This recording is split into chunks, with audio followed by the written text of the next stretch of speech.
In die Tunnel Sportnuus kyk ons na rugby en dit is die Currie-Beeker eindstryd afgehandel die afgelope naweek. Griquas van Kimberley, hulle is die wenners van 2025. Hulle wen met 27 punte teenoor 25 teen die Lions.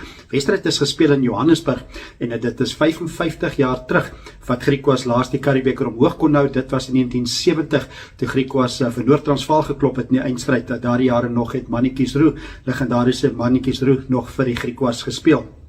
Baie goeie wen vir die Griquas en aangeneem dat Lions het hulle waarskynlik hulle sterkste moontlike span gekies en dit is ook aangeneem dat dit is een van die toetsienies vir wie Griquas geklop het in die eindstryd. Ook merkwaardig, in 'n paar weke terug het die twee spanne ook op dieselfde veld in Johannesburg gespeel in 'n rondom daardie wedstryd van die Currie-Beeker en toe het die Lions gemaklik met 37 punte teenoor 7 gewen.